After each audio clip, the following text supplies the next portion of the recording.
Fyodor Dostoyevskiy Ma'suma qissasi. Ushbu qissamizda bir necha soat oldin o'z joniga qasd qilgan, sevgan ayolining jasadi yonida turib, qattiq iztirobdan fojia sababini izlash uchun o'tmishini tahlil qilayotgan inson kechinmalari bilan boshlanadi.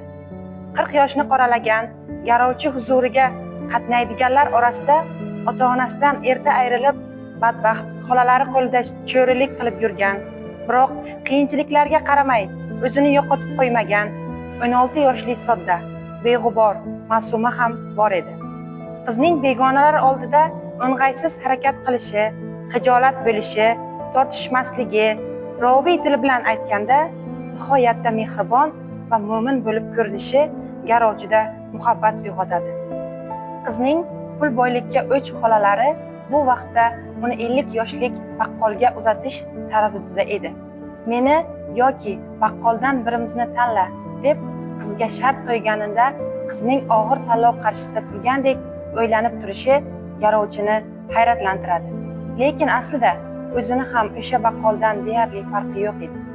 U qizning ojizligidan, himoyasizligidan, nochorligidan o'z manfaatlari yo'lida foydalanishni istadi. Qizga 100 so'm qalin puli evaziga uylanib oladi-da, o'zida ko'ngli bormi yo'qmi o'ylab o'tirmay, uning pokiza muhabbatiga umid qiladi. Garovchini sirli, beparvo, qalbi muz odam rolini o'ynashga majbur qilgan omil shu edi. U garovchiligidan va o'tmishidan uyalgan uchun qizning oldida zaif ko'rinmaslikni istaydi. Go'yo garovchining telbadek sevishga arziydigan, betakror, yaxshi inson ekanligini Ma'sumaning o'zi anglab yetishi kerak edi. Biroq uni tuban kishilar hikoyasi orqali bildi. Erining pul ustida o'ligini tashlab olishi qizga yoqmaydi. Uni xasis, ziqna va xudbin inson sifatida ko'ra boshlaydi. O'zi sevmagan insonning sevishi qalbini vijdon azobiga soladi. Ma'suma alday olmaydi. Shu bois o'zini garovchining telba sevgisidan ozod etish uchun o'limni tanlaydi. Dostoyevskiyning barcha asarlaridagi qahramonlari o'ziga o'zi gapiruvchi, tinglovchilar, hakam oldida hisob berish orqali o'z ruhiy holatini tahlil qilayotgan odamlardir. Psixologik tadqiqotlarda ham kishi boshidan o'tkazgan voqealarni gapirib berish orqali muammosidan xalos bo'lishini aytgan. Ma'suma o'zi xayoliy hikoya bo'lsa-da, yozuvchi uni oliy darajadagi hayotiy hikoya deb ataydi.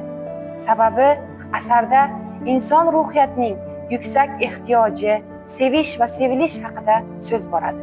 Bu xuddi insonning havoga, suvga bo'lgan tashnaligiga o'xshaydi.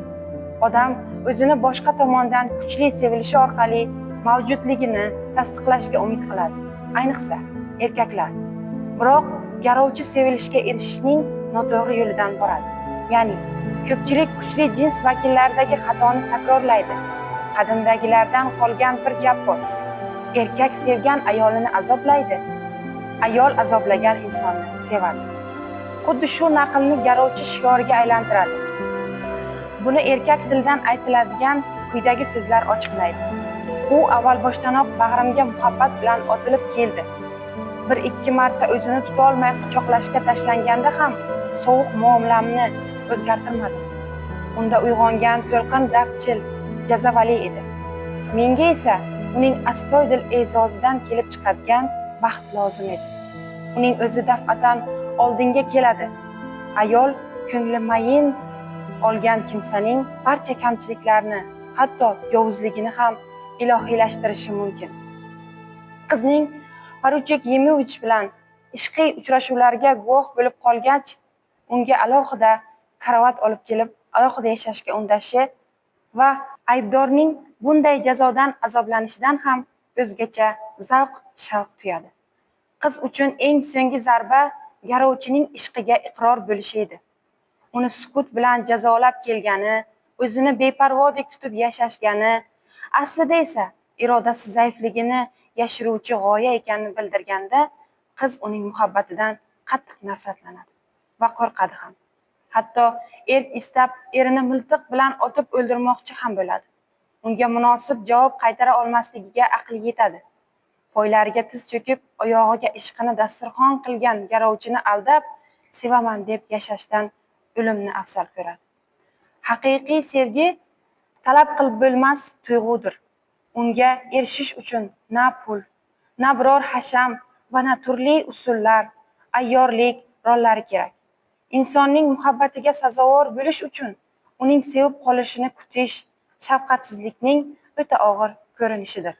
Fyodor Dostoyevskiy Ma'suma qissasi asarning to'liq shaklini Abu Ali ibn Sino nomidagi Buxoro viloyat axborot kutubxona markazidan topishingiz mumkin.